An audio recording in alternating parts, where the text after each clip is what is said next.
Hello, welcome everybody to Monsters Lounge. We're all here. My name is Jenny. This is Tressa. Hello. And tonight we have a very good and dear friend of mine. His name is Jarrett. Good evening. Can I just say that was a phenomenal intro? Some of those images, well, of course, a lot of them are Sasquatch and an alien, but the one where they were in like a fancy European-looking restaurant was phenomenal. And then the one outside of the lounge where AI spelled it lounge, I really like that one. I don't know what you're talking about, but thank you. There's no mistakes in there whatsoever. I put a lot of effort and hard work into that. Thank you very much. Clearly.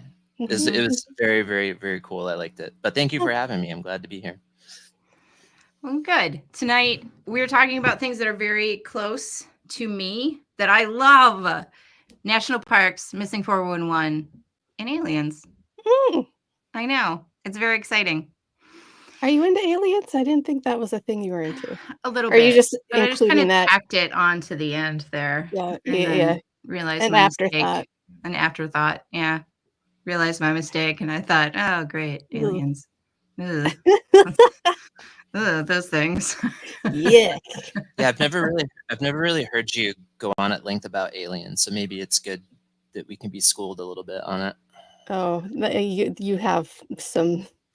You're going to be disappointed, is what I'm trying to say. It's a little too high of the expectations going on. Yeah. Lower it. I'm a fan of aliens. I just don't know a lot about them because I don't do the research, because I'm too busy worrying about what's going on in national parks. Honestly, it's a problem. What is going on in national parks, Jenny? Nobody knows. Everybody's got theories. What's not going on in national parks? That's more so the question. Guys, national finding parks, missing people. That's what's not happening. No, they don't find them. National parks cover something absolutely ridiculous, like 50 million acres in the U.S.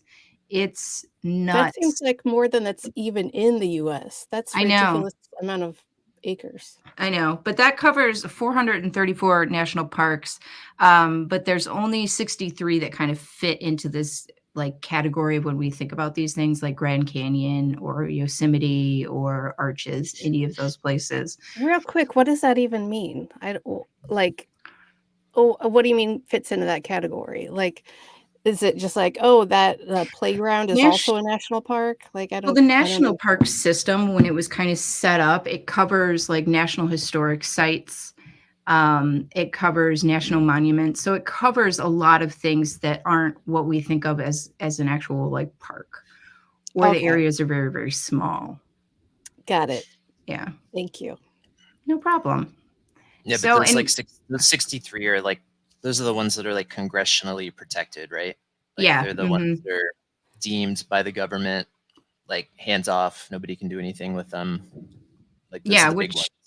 Which started with Teddy Roosevelt, who wanted to protect Paparoos,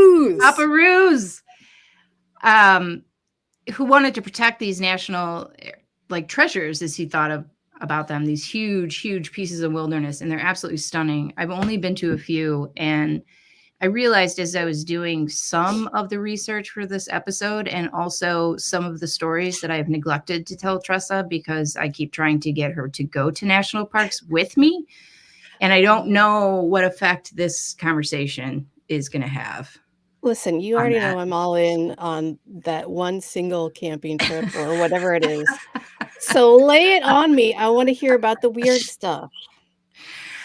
All right. Wait, are you an indoors kid? I am very much an indoors kid. Nature is gross. That's where dirt lives. No, thank you. See, I'm afraid of the ocean. Like, I have a big fear of the ocean. Because it's vast and no one knows what's in there. It's just nothing but demons that live inside there that will kill you and eat your soul. Yeah, I think it's called thalassophobia, which I just looked that up like in the past couple of years because I was finally able to like verbalize my fear of it. And you're right, it's like the vastness of it. It's the same thing with space. Like, I'm freaked out by space just because like I don't know, something where you can't really find like a horizon line or you Mhm. can't really get your bearings really freaks me out. And then you have, like you said, like demonic things that live in the Okay, all right, hang on now. We're not. There's no demonic things that are Pretty sure maybe there are, Jenny. aliens. Pretty Maybe sure there are. aliens. The verdict is still out on the octopus. Okay, that Mm, maybe some alien life forms going on. But aliens, come I will on now. say, I will not what? sit here and let you people besmirch the ocean because it's fantastic. It's beautiful. It's also, it's the fear of getting lost for me. Like if you're deep in the ocean, you don't know what's what, what's up, what's down, nothing. Same with space. You're lost forever, you're dead. No thank you. I'm out. Same with forests. Forests are never ending. You get stuck in the middle of one, you're dead. You're lost. No way, no getting out. You're dead. Nope. yeah. Uh-uh. I've This seen is those videos from true. when they go to like the Marianas Trench. Those are like demonic fish. You can't tell me otherwise. Mhm. Nobody's dragging They anybody into the Mariana Trench. Is they is live all I'm saying. You can go they, swimming in the ocean and not deal with devilfish. I don't what believe lives in you. no light? There's no light down there. Thank you. Only Demons demons. do. Mhm. Right. This is gonna go super well then. But you're right, forests, very similar. Never Very ending similar. space, Right. a lot of And demons. what lives in forests? Bears. They'll eat you. They don't care. They just You kn- want food. hey, you know what else lives in forests? What's that? Sasquatch. And we do want Yeah. to see that guy. Yeah, but we don't Allegedly. know. Yeah, Allegedly. we don't All know what right. he No, he's fine. It's fine, whatever. But still, he's not gonna protect us from a bear that's gonna eat us or a mountain lion or whatever thing that's gonna eat us that's Listen, probably there and waiting for us. Yes. listen. I don't want to talk about the bears and I don't want to talk about the mountain lions. I want to talk about all the other things that can make you disappear in national parks. All right. So back to it. Roosevelt set up the National Park System, the National Park Service. He was actually had a couple, I think, experiences with Bigfoot. One where Yeah, one I of did. his hunting, yeah, a member of his hunting party was killed. And then I think another one where they just Wait. destroyed the camp. Let's not gloss over that. Who was his whatever guy? How was he killed? Not in a very pleasant way. He By was, Bigfoot? Because you yeah, made it sound like Bigfoot did it. yeah, by a Sasquatch or by a Bigfoot creature was the report, and it was written down. Yeah, So what you're he was a telling us hunter. He was is that threatening. uh-huh. You know, yeah, It So was what in a you're book, telling right? us It was in one of yeah, his biographies. I think he called hmm it like the woods ape. He came yeah, across a woods ape and I it killed love somebody that. from his hunting party, I believe. hmm yeah. A guy who wandered away from everybody else, or they had left the camp and were coming back to it and found him, sort of Okay, not alive anymore. this is a great Mangled? quote. He said that the creature was regarded as a half human, half devil, half goblin beast. So that sounds way more fun. Of course it does. Anytime you Wait, get a goblin involved, that's super fun. how many halves was that exactly? 3, yeah. 3 Okay. halves. I It was don't think very you can be 3 large. halves. Yes, you Okay. can. All right. Yes, I'm you can. sorry. You All totally right. can. I knew that there were accounts by Roosevelt. I didn't know the details, so I had to get them. Thank you. Continue. Thank you. So, in a lot of the national parks, especially up in Olympic National Park, in areas in Wisconsin, Washington, and Oregon, there are reports of Sasquatch. There's also reports of Bigfoot-like creatures in other national parks, kind of spread throughout the West area. A lot of national parks are in the western side of the states. And they're stunning. And if you've never been to one, go, because they are just absolutely gorgeous, but they're weird. A lot of times, a lot of the national parks have a lot of mineral deposits or have a huge amount of cave systems. It's a rock that's formed that's fairly porous. So it gets eroded, and then there's space for caves. Right. Water. Right. Water makes caves. We get it. Water makes caves. We understand. Anyway, the whole point being is that a lot of the paranormal activity is sort of chalked up to like these big electromagnetic fields that are sprinkled throughout a lot of the national parks. Grand Canyon has a huge one. The FAA was actually created partially due to a plane accident that happened in the Grand Canyon where two planes just ran right into each other. Whole lot of people died, and then a whole lot of survivors died because they couldn't be rescued. They were in a gorge. Oh God, what year was that? Approximately. Oh God, that was like 1950s. Okay. I want to say, yeah. Which makes sense. That tracks. Or I could just be making it up. We're not really sure. Hey, you'll never know. You're not going to look it up. The But Grand Canyon.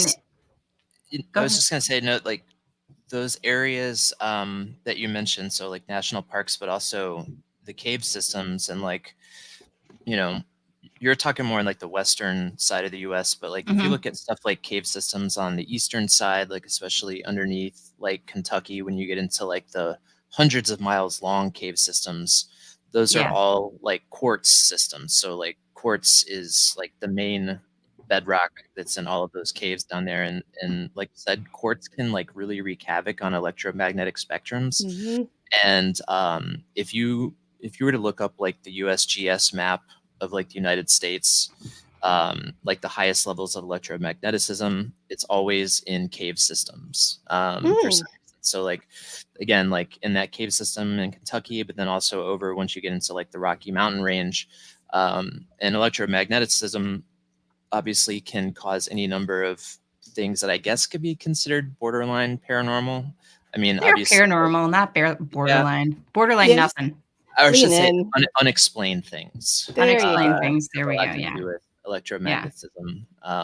But is that like? that's...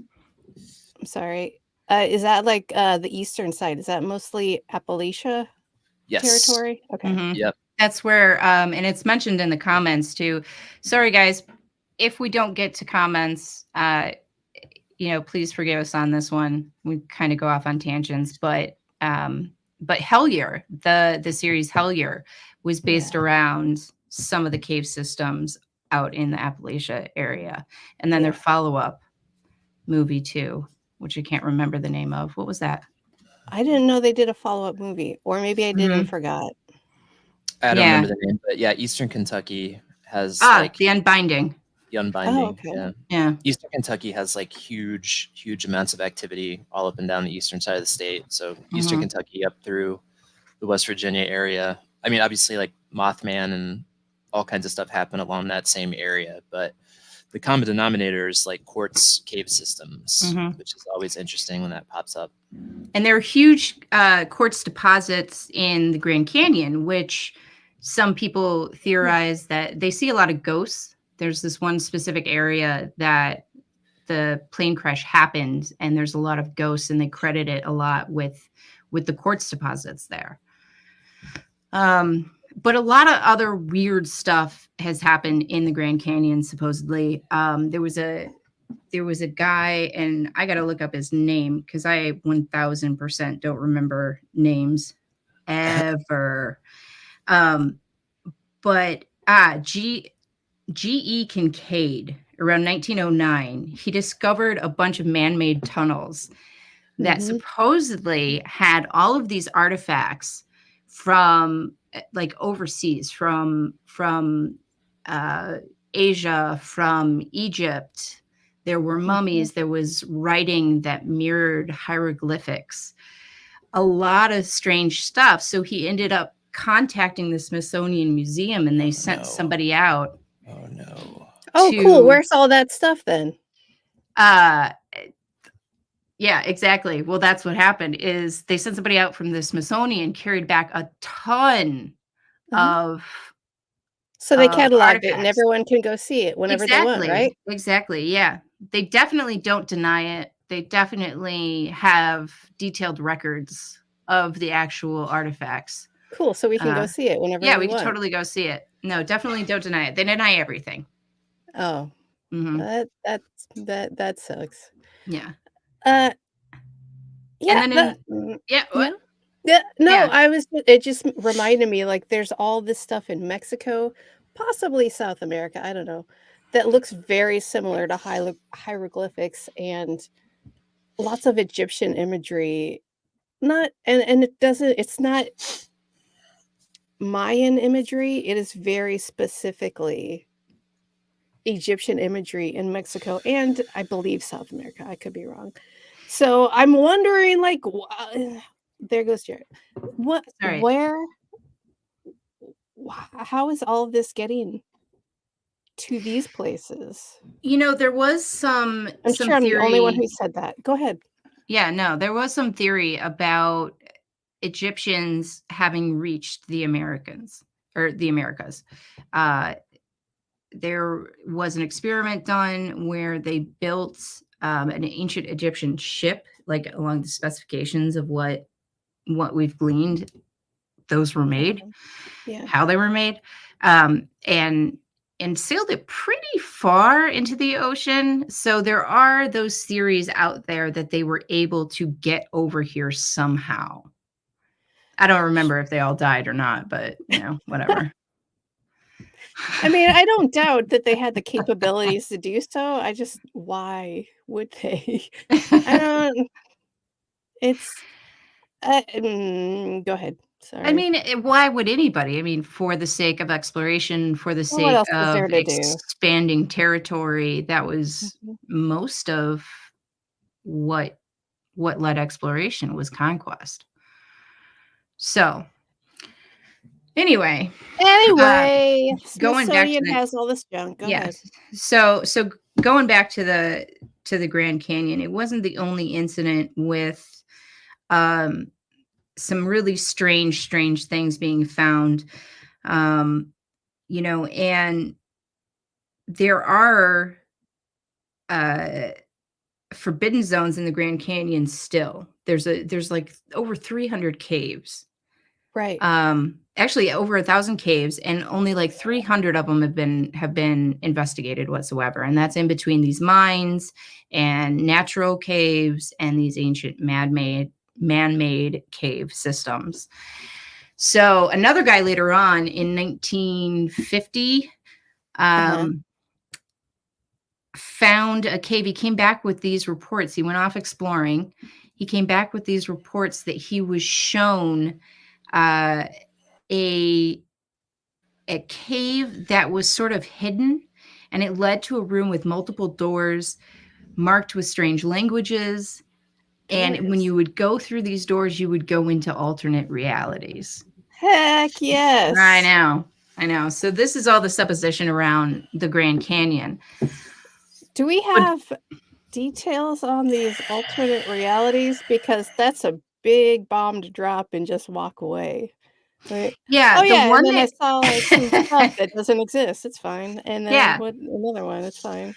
the one that he specifically talked about was it was a very futuristic city, Ooh. and he saw sorts of things like high towers, like skyscrapers, flying Mhm. cars, people communicating with him without moving their mouths. Ah, Yeah, nice. yeah. So again, he left the place and then couldn't ever find it again Oh, it because that's how happens. it goes, right? Eh, Now, a I've got a big sweatshirt like that. Go ahead. yeah, uh-huh. Mhm. So another one of the really large weird spaces is Yosemite, and this is Mhm. where a huge amount of the missing 411 cases come in. And Yosemite has had reports of all like time slips, pterodactyls, Bigfoot, hauntings. It has a lot of paranormal bang for your buck. It's got everything, you guys. We got Bigfoot, we got aliens, we got missing people, let's go! Yeah, so when I say and kind of segue into this missing 411 because it's really weird, I'm going to throw that one over to Jarrett because give me a little Sure. background on how that started. So Missing 411 started a few years ago, but mainly spearheaded by one guy, David Paulides, who is an author of these Missing 411 series of books. And then now there's also a couple of different documentaries that you can find, and then any number of like videos on this guy's YouTube channel. But he was originally a cop, and then he was, I want to say he left the force because he was doing something weird, like using police letterhead to fudge celebrity autographs, something really weird like that. So he got thrown Ooh. off the police force, and then he started he started writing about Bigfoot for a little while, and then that kind of led him to spending a lot of time in national parks.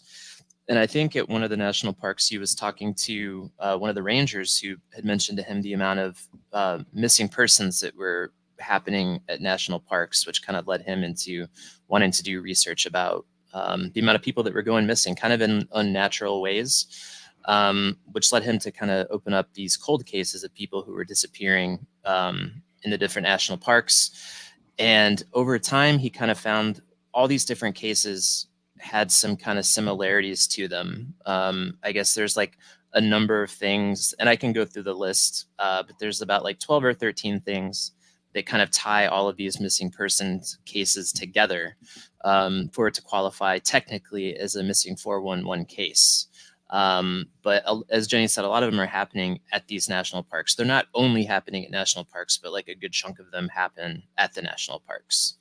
Now I do have to say I do have the list right here. So let me just read that off. Wait, You got the list too? Yeah. Wait, question. If they're not okay, I assumed they were all at national parks. Where else would they be happening? There's a lot of wooded and forested areas that are not technically national parks that he does include, especially if they come in these clusters. Okay. Which I didn't know if it's like, the Walmart down the street, that guy. No. It's definitely remote regions. Okay. Okay. So the list of the criteria, most of the disappearances happen in mid to late afternoon. There's large boulder fields or granite fields in the area. It's typically near water. The survivors or the remains are usually found inexplicably far off. They're found in unusual places. The canines can't pick up a scent trail, or they lose the scent very quickly. Weather incidents while disappearances are happening or during the search efforts. Usually the missing have some sort of disability or illness, and this can be as minor as like a twisted knee. Yeah. Remains or the individuals are found in areas that have already been searched, which is really weird because some of them are searched quite a bit, and then they just happen to find the remains there in a very obvious place. In a very obvious place. Yeah. Yeah. They all have their clothes or shoes removed. Unknown causes of death, and there's usually clusters of 3 to 70 or 80 people. Wait, so what like does that mean? there'll be like 3 disappearances all the way up to like there'll be like 50 disappearances, and that's over decades. So it's not all at once. It's not the immediate scenario that's happening. Okay. Yeah. Okay. So that was a scary and weird fact. So I needed to zoom back up. Yeah, they're not all disappearing all at the same time. Okay. He's gone back really far. Mm-hmm. And one of the things that I really like about this guy is that he doesn't, especially when he first started putting these things together, he didn't really offer any sort of theory. He just pointed out facts of the case and not actually said, oh, I really think it's this, or I really think it's this. Right. Mm-hmm. And he did try to look at cases that are still unsolved. Mm-hmm. I know. And when you watch the movies or you read the books, I mean, some of the cases that are pointed out, you kind of go, yeah, all right. Now it's pretty obvious that somebody killed him, or, murdered by wife, or what have you. So in a lot of these cases, I was just saying, Jarrett, that some of them you hear about and you go, yeah, no, I think it was like the creepy guy that you guys invited along on the hike. Like, I feel like that might be it. Or But yeah, the that kind of ones sounds where suspicious. Yeah, well, yeah, a So lot of them. I'm sorry. I was gonna say a lot of them do get like debunked after the fact. Like he's not always hitting successfully when he brings up these cases, and I think that's sometimes why he gets picked apart by skeptics is yeah, information on certain cases or results and things like that. But yeah, there are there are a huge chunk of them though that really are unexplained. And Jenny made the list pretty good. I don't know if you said memory loss too. That was another big part of no, I didn't. a lot of the people who do get found. Memory loss was one of them. I remember reading one case about a kid who went missing for a couple of days, and they found him like inexplicable amount of distance away from where he was. Something like Yeah, it was like 12 to 19 miles, I think. And yeah, it was a young kid too. It was like he was like, I don't know, 2 years old or loss is a something. huge part of it. Yeah, so the kid that you're talking about, is that the 2-year-old that ended up like 12 miles from where he was lost? Because I'm pretty sure that that is the one that he's talking about. And it was in the course of time that that he would have had to run the entire distance. and it was Like the days little kid later. had to be like an ultra marathoner. No, it was like 2 days later he was found. Just very inexplicable cases. And sometimes some of these guys are hunters. They've been in the woods forever, for their entire lives, and they get separated from their group, or they go off and they're for some reason alone and they'll disappear. Yeah. And Yeah. Okay, go ahead. Mhm. So there will be, well, there have been cases where like some, especially with these hunters disappearing, their campsites will be found totally fine. One of them was found he brought hunting dogs with him. The hunting dogs were like in the camper with the door locked. Why is he locking the door? And his belongings were found separate and far away from the camp. And there were no remains ever recovered.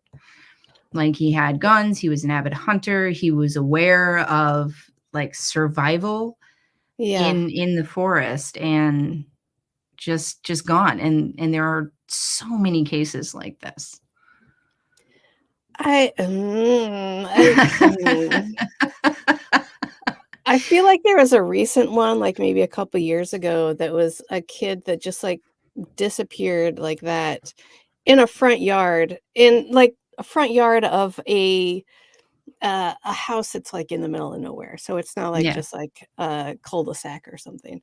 Yeah. And then they found him like a couple days later, just like a few feet away. And like obviously they had looked a few feet away Yeah. multiple times, and the dog was there like protecting this child. And like, I don't understand what's going on, Jenny. Explain what's going on, please. Well, nobody really knows. That's why they're Why missing not? No, 411 that's why you're cases. here. No one Please. knows. They're all over the place. They are all over the place. You know what But else is all over the place? What? Jarrett? Yes, Our but guest also, tonight? Yeah. but also these ads. Let's go to an ad real quick. Oh, we're back. Jenny, that was a great ad, right? That was such a great ad. And this is such a good place to talk about the last dude that I'm going to talk about. Because Please, then you're I going to am tell me about fascinated. alien stuff. Maybe if you're lucky. Okay. So we're going to talk about Carl Higdon. Ooh. Carl is one of those guys who was actually found. So he went missing Uh-huh. and then came back and was found. But does he remember anything? And does he have He a detailed does. account? Oh, Yeah, he Boy, I'm does. excited. He remembers so many things. And a lot What of the happened? stuff I'm gonna read off Oh. because I don't want to, I know, because I don't want to miss anything about it. So Carl went out to hunt in the woods, right? Mhm, And mhm, mhm. in Yosemite, in the he's actually in Wyoming. So in that area, one of the big game is elk. Um, And so hunters go out and they hunt elk. And he was out there, he saw a couple of elk and he was like, I'm into it. I got this one. I'm going to get him. is this a direct quote? This is a direct quote. He said, that one's mine. Neat. He Yeah. got all set to go and get and shoot his elk and go home with it, presumably, and do whatever people do with dead animals. Eat them, I'm assuming. Yeah, I don't know.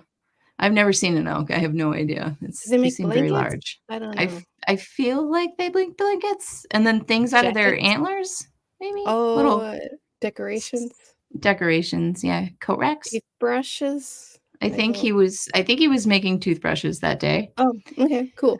Uh-huh. So he lowered his gun and he fired at these elk. Now, the bullet he noticed stopped. It ran into something that he couldn't see and fell to the ground. Get out. Nope. He went over, he looked at it, he picked it up, Uh-huh. stuck it like in his pocket or something because dude still had the bullet after the fact. And it Oh. looked like it had discharged and hit something. Hello. Yeah, I know. That's great. So I know. Not for him, but great. Yeah. So then he sees a sort of strange humanoid creature Sure. who comes up and introduces himself. I believe it was sort of a Telepathically. Thank you. You're Thank welcome. you. Pat on And my back. his name was Also One. Yeah. Okay. And he was this guy in this black sort of outfit. Mhm. And he came up and he was, certainly after missing the opportunity of the elk, he was like, hey, buddy, what's going on here? I'm hunting and you're preventing me from hunting. And the guy was like, well, we're hunting too. We're getting our food. Yeah. I don't care for that. Mm-mm. What does that mean exactly? That means he was going after the elk because wait, the alien or whatever it was? Yeah, he explained. Yeah, he explained that they do a lot of hunting. And I told Carl that they got their elk from there and that they get their fish from someplace else. Yeah. I don't. Yeah, it was a hunting trip. Well, Uh-huh. I need you to just hold up real quick. I got some a few questions. Yes. So let's just call them aliens because I don't know what else to call them. Yeah. They don't have any other source of food. Like you don't have a replicator. You don't. What are you doing hunting animals on Earth for food? You guys are from Lord knows where, and you're hunting elk and eating fish? That makes no sense to me. I'm Of not course it saying doesn't he's make any lying, sense. but what? Yeah. No, it doesn't make any sense, especially because when you think about a lot of like alien encounters, they're not out hunting. They're just not. Listen, when I'm thinking about alien encounters, they don't even have esophaguses. They just have slits for mouths and little pockets. They don't eat. Listen, okay, all right. First of all, they've got to Uh-huh. eat. They've got to eat. Okay. I mean, so I'm sure they have ingest it through esophaguses the or air, through something. their pores. I don't know. You're You're asking wrong. me. No. You're asking me some questions here that I don't know the answer to, and I don't think Carl knows. I don't think Carl knows the answer to. It's fine. But he does know that he was taken on the ship. Uh-huh. These memories were later on revealed when he went through deep hypnotism with a psychotherapist. Mm-hmm. And so he describes floating above the earth and being able to see things through sort of a giant window actually on the craft. Sounds And nice. and it- they decided after they took him over to get into whatever room they do these sorts of things in. They took him to get examined. His new alien buddy said, "You know what? We don't really particularly want you." And they You threw him suck. out of the ship. They just dropped him off. And when he was picked up, he was mumbling about all of these things, and he had the bullet. Okay. Mhm. Okay. Yeah, they just threw him out. The oh, okay, but what exactly does they just threw him out mean? They placed him gently in a completely different area? They literally, No, like, shot him out of their out of a cannon, craft? out of Yeah, a turned they into a circus. dematerialized and materialized him somewhere else? What exactly? They dropped him from the ship from Wait, dropped, like, literally? a little bit of height. Yes, literally dropped Okay, him alright. from a non-harmful height, apparently, very Maybe close to where he had his campsite. 3 feet or so? I'm thinking probably more like 10, but I don't know. I don't know either. I don't know what's Yeah. it sounds like a twisted ankle to me. I don't know.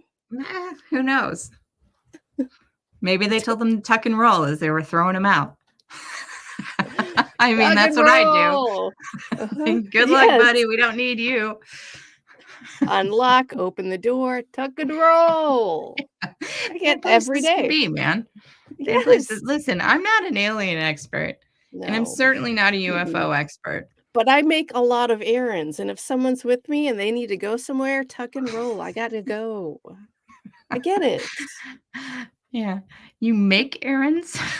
Yes, I make them, and then I perform them, and then I go and do them. Yeah. Shut up. I mean, I've been in your car when you've told me to get out, and it really is just sort of tuck and roll. I've hurt myself, by the way. Listen, I told you to tuck and roll. It's not my Yeah, problem. torn Hmm? pants. I just feel like the That's highway is not the most optimal place to I feel like you're not for me tuck to and get out of rolling the right. car. I think Uh-huh. that you need to listen better. That's all I'm saying. So with the absence of Jarrett due to technical difficulties, I don't have a Oh, lot more details mm, on the missing 411 cases other than they're very strange. that last guy, who was he reporting to? Everybody who would listen. Carl talked to a lot of media. Uh-huh. His He wife wasn't was 1,000% behind him. She was like, "Yep, this happened."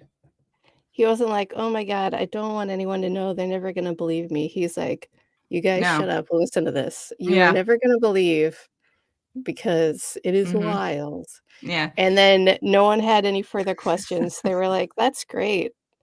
I don't Well, have anything to add to that." yeah, they did have further questions, which Oh, is probably why he went through the hypnosis, oh. um, and tried to recover a little bit more of his memory. But yeah, that was it. He was not shy about talking about it I at find all. Carl sus. That's all I'm saying. I don't know. I In the I don't videos of his interviews, he's just a very sweet elderly man. So you kind of just want to buy it just cuz. and I haven't seen these videos, but I really want to now because I love, like, an elderly man who's like, "Let me tell you the wildest Mhm. story," because 'cause I'll be like, "Please tell me. I will believe anything you say. Yeah. Thank you." Now, these missing 411 documentaries are about an hour and a half long each, and there's 3 of them, and the last one is Missing 411: The Hunted, and that one deals very specifically with the hunters who go missing, Okay. who are elderly, maybe Okay. not elderly, but late Right now. ages, Mhm. um, and all of their friends are just delightful to listen to. Yes! They I really love are. that. So these interviews with these old gents talking about, Harry or whatever, Bernard. Clint. Yeah. and how they would never go missing in the woods. Yeah. And the cases are disturbing. And I'll tell you what, like one of the major paranormal experiences that I've ever had was in the middle of Arches National Park. And Oh, it is what? terrifying to be out there by yourself with such an expansive wilderness, but also exciting and amazing. So, What happened at the Arches? well, listen, Are you not ever gonna tell me that because you want me to go to the Arches at some point so you can yes. put me in a garbage bag and leave me there? Wow, that seems extreme.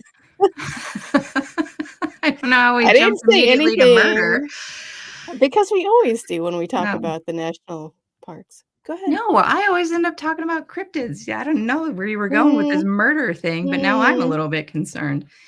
Anyway, so went to Arches. We hiked around a lot.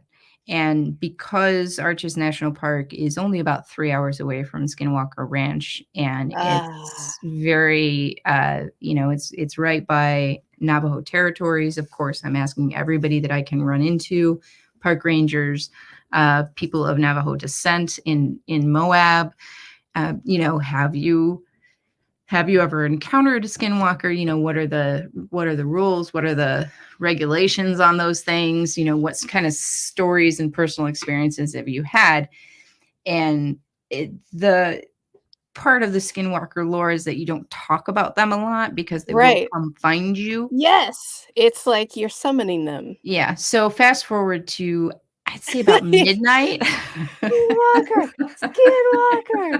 That's Jenny when she goes Yeah. camping. So fast forward to about midnight, and I'm out in Arches and looking at the stars because a lot of national parks don't close. Mm, They're open pretty much 24/7, and so you can go out and you can stargaze in nice. these beautiful expanses of land. And I do some meditating sometimes. I like to spend some time alone in nature. So like I got a great idea. I'm going to walk a little bit away from my group. I'm just going to have a little seat over here. I'm going to stare at some stars. I'm going to center myself a little bit, Uh-huh. make some spiritual contact. Yeah. And I Mhm. got, I don't even know because I'm a terrible judge of distance, but I got Same. out of immediate sight of my group. I mean, it was a little bit of a hike. And all of a sudden every single hair on my body just stood up, and I got a horrible I'm being watched feeling, Oh, and a large shadow just sort of skittered uh-uh. across the path No in front thanks. of me. And I went, I'm gonna go. Yeah, And I I hightailed it back to my group, and then I did not do that again. So that was my experience. But I think that that's a really good reaction to that experience.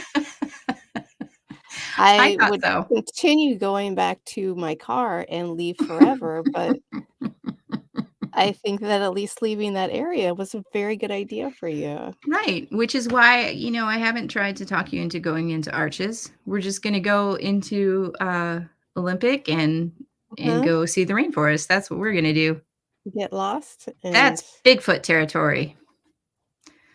yay. So, anyway, I'm leaving off my missing 411 with the idea that, maybe sometimes the UFOs come on down, invite them to get on board, and they go off into the skies. Sometimes get shot out of a cannon and sometimes not. Thank you, Carl. I'll take it from here. We only got like 15 minutes left because that was not even the tip of the iceberg of Missing 411, and I enjoyed it very much.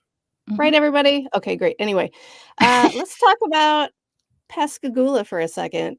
Uh, as we are all familiar, since it happened in 1973, it's been 50 years. I don't know why anyone else would know that, but yeah, it's been 50 years, and like apparently not too long ago, new abductees from that very night have just come out. What's that about? Oh, what is the Pascagoula incident to begin Yes, with? You're please. probably asking. I am Uh, asking. I'm glad you asked. Here it is. Charles Hickson and is it Hickson? Yeah, it's Hickson, right? And Calvin Parker were abducted and they were conscious and awake for the whole thing, and they were, let's say, experimented on. They had blood drawn, they had other substances put in their blood's place. It was just a very nightmarish, traumatic experience for them, and then they were just dropped off at the side of this river. Uh, they they were both like, "Wow, that was weird, right? That doesn't seem normal." And I believe it was sorry. Now, were they dropped off or were they shot out? That's the Through a question. cannon. Perfect. I believe it was a part of, like, they just kind of appeared in their next to the river. Oh, From what wow. I heard from eyewitnesses that came out much, much later. So Calvin's like, "We are never talking about this. This never happened ever." And Charles is like, "Cool." And then, like, sitcom sideswipe, "Boo-doo-doo-doo-doo-doo. We're at the police office and we're going to tell you about what happened." And they got separated and interviewed separately, and their interviews were recorded. Their stories matched up. Their stories never changed in 50 some odd years. It was just, this is what happened. And Charles was like, "This is what happened. It was crazy. Let me tell you all about it. I'm going to write a book. I'm going to go on all the shows." And Calvin was like, "Nothing. I don't. Ugh." And he eventually wrote a book a few years ago because his wife is like, "You have trauma you need to work through. Write a book." And he was like, "Yes, ma'am, I will do that." And he wrote a book all about it. And he finally started talking about it. Like, his kids knew, "Do not ask about it. Do not talk about it. He will lose his mind." It's trauma from what he had told everyone in his book. Like, he did not want to talk about it ever. When he went under hypnosis, Calvin, I hope I'm not getting the names confused. He, like, the first time he went into hypnosis, there was just so much trauma he was going through. He had this blood-curdling scream where they just had to shut it down and, like, change the parameters of the hypnosis so he wouldn't be in, like, so much emotional pain talking about it. Wild. So,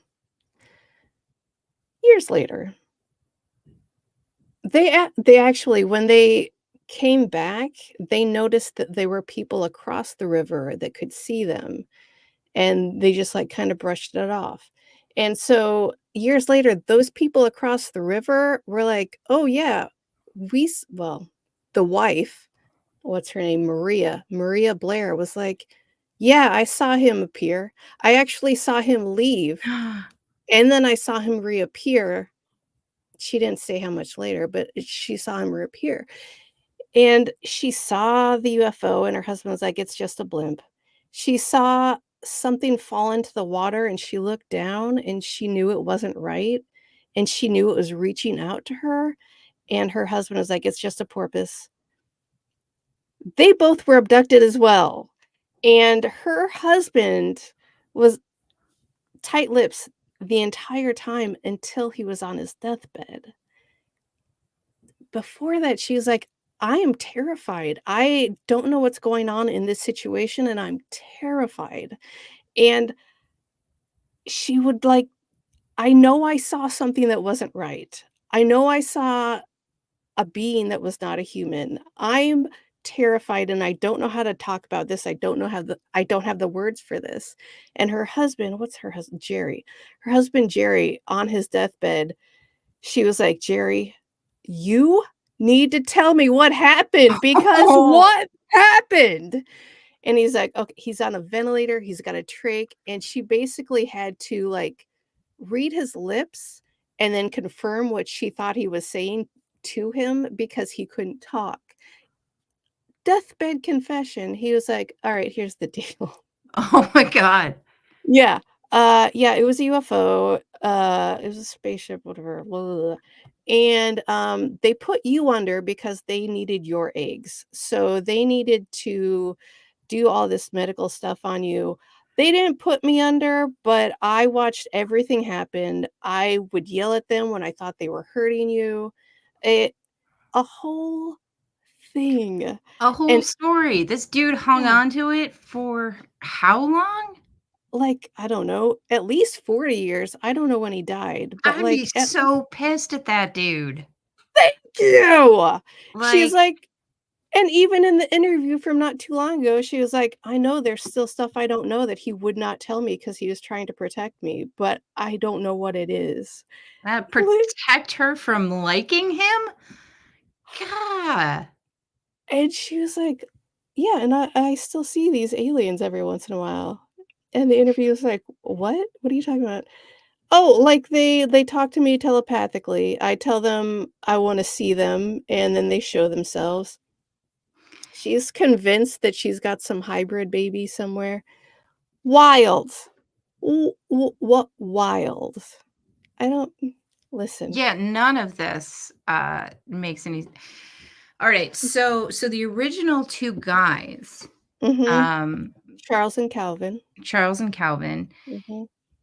were abducted, and there's no idea of like how long they were gone, or I mean, were Listen, people reporting them missing, or because eh if oh, here's the thing, like, I didn't I don't think they were gone that long, like, I don't have I'm not even gonna speculate because I didn't even look into how long they were gone, but it wasn't, like, days or anything, it was just, like, that night they were abducted, and then later Mhm. that night they came back. But there were so many people that were like, that never happened. Nobody saw anything, like, whatever." But the sheriff's department, they got, at the very least, 50 calls about UFOs that night. Okay, And when the sheriff came in to the department, there were people there to report it, including a priest who was on his way out after leaving, like, an AA meeting with people in his car who saw it. okay, There were multiple witnesses that saw UFOs all over this town that night. and It then wasn't just when like and yeah. then when Barbara and her husband were abducted, was it that same night that they Yes. were, or later on? Okay, No, so it they was bounced them basically up. yeah, I think that Maria is her name. Maria. I don't Maria, know why I thought Barbara. I don't know either. Seems That's like a weird. good name.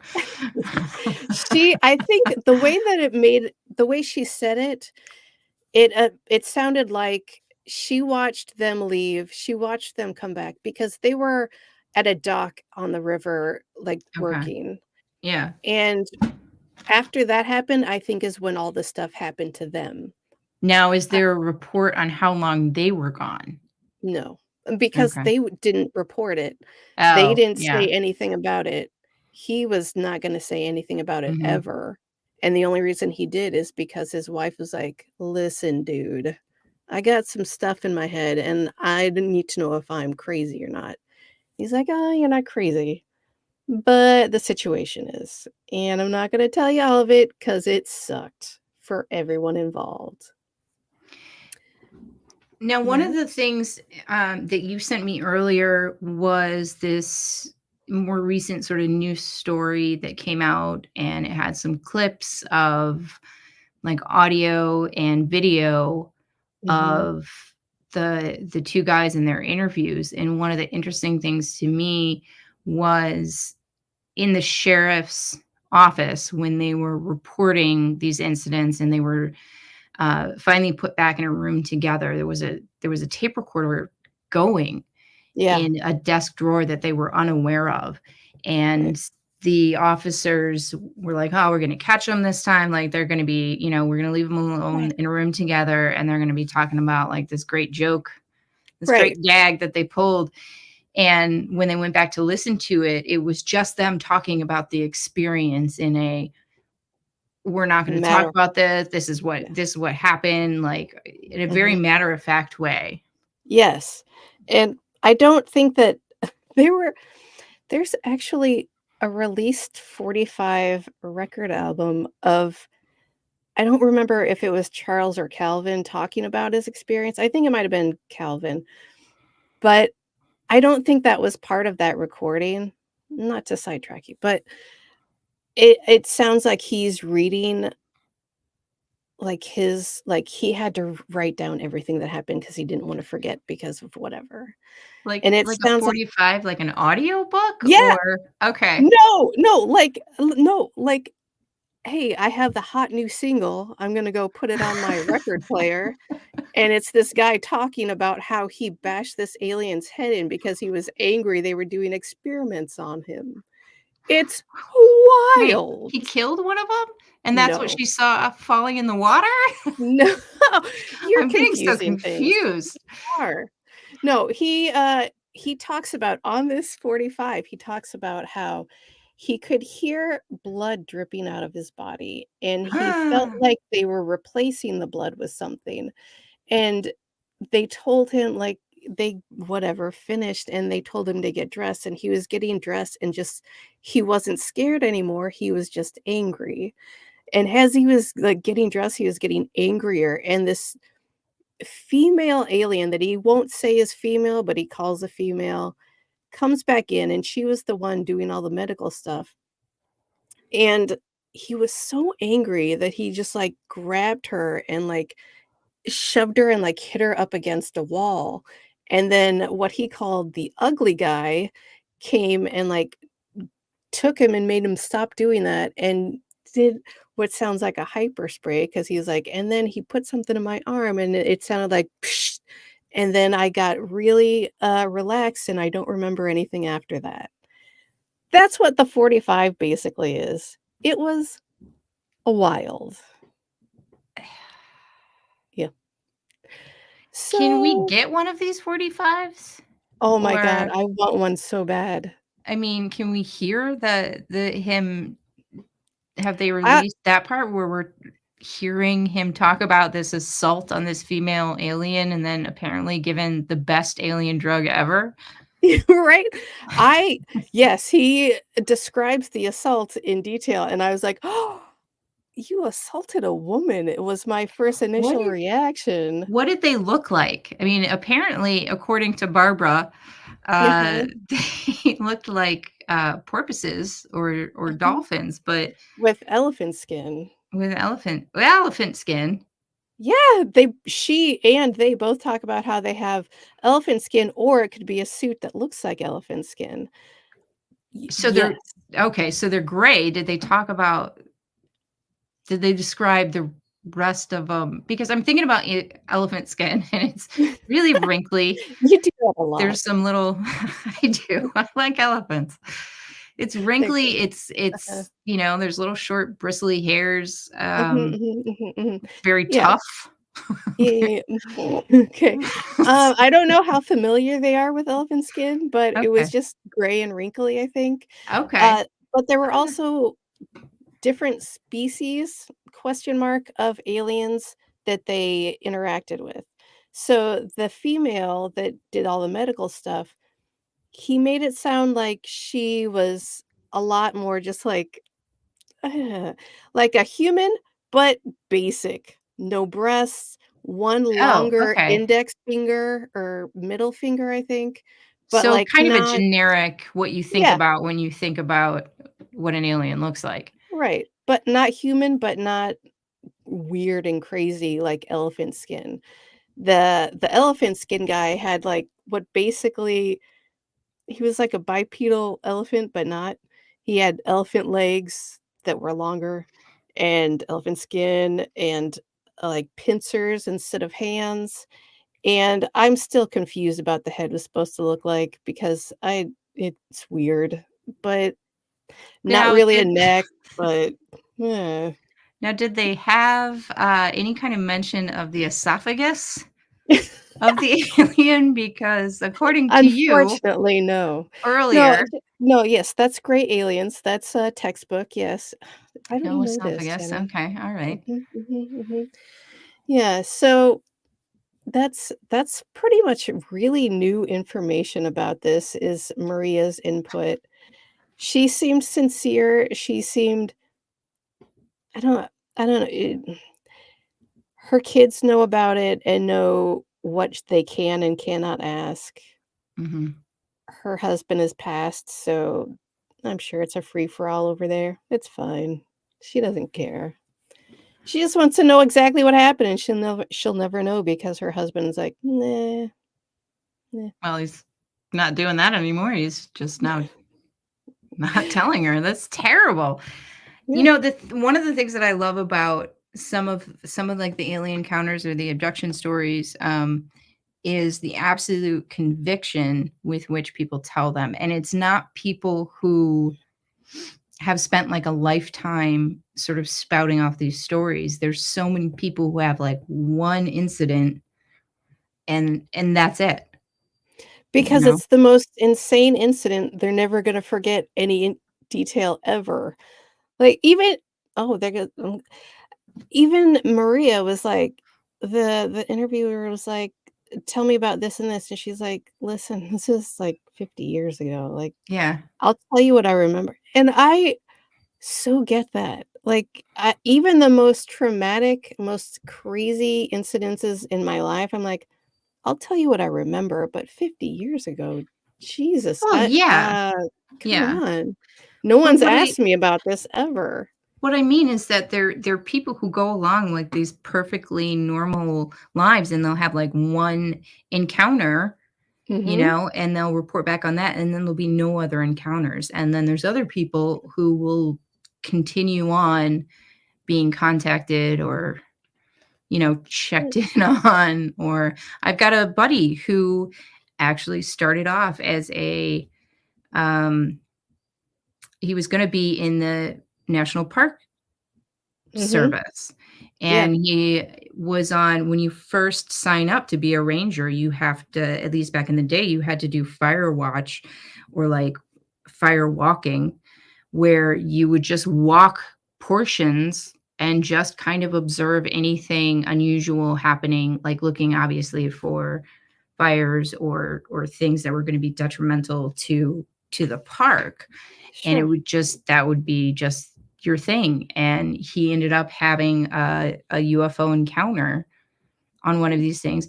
First time it ever happened to it, never happened again. And he can describe it in very vivid detail. He wasn't Wow. invited on the ship, though. He just kind of observed the Oh, actual yeah, ship. we were gonna talk about invitations. Well, That's fine. yeah. I don't think that anyone in Pascagoula was invited. I think No. they were pretty much forced. So that it's fine. Yeah. Mm. Well, along with any of the, a lot of the cryptid sightings, like there's so many commonalities behind, reports and it spans over time periods and, you know, decades. I mean, with any experience in life, there's going to be different factions to it. Not Mhm. every experience is going to be identical. So I'm not going to discount an abduction experience because it was different from a different abduction experience No, that but I there's heard so about. many similarities.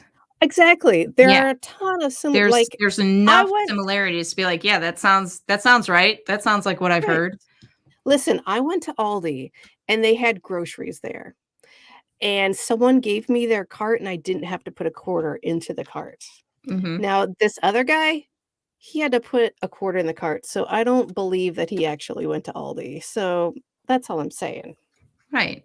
But you guys Mhm. both ended up with a cart, and you both knew Did about the we though? quarters, and you Did both we? knew about the quarter Did scenario, we? so I'm saying, Did we? I'm trying to support these And I reports, am right? And shutting you you were down. arguing Mhm. with me about it. In a comical way, Jenny. It's for the lulz. God. Listen, I think we can all agree that Aldi is a great store, Yes. Yes, we can. quarters notwithstanding. Mhm. Maybe No, it's a good thing for the quarters, maybe it's not, I don't know. it It's keeps apparently a big prices thing. low. It does. Yes. Yeah, because they Eh, don't have to worry about errant carts running away. exactly, or hire anyone to corral them. I mean, Correct. So Jenny, what a crazy night of missing people and including Jarrett, who went missing Yes! several times from this show. including right now. I really should check on him. He really kept on theme with this one. That's what we like to do here. Keep on theme. That's right. Everybody, thank you for joining us this week. Hopefully, we'll see you next week when we'll be back with more crazy, weird, fun stuff. Jenny, you have anything to say? That's better than what I just did? I don't. We're gonna try Oh. to keep up a little bit more with the That's too chat, bad. but that's about it. There is more. I do have more to say. You're welcome. Thank you for participating in the show, listening and commenting and all of the things. And we will see you next week. Thank you. Goodbye.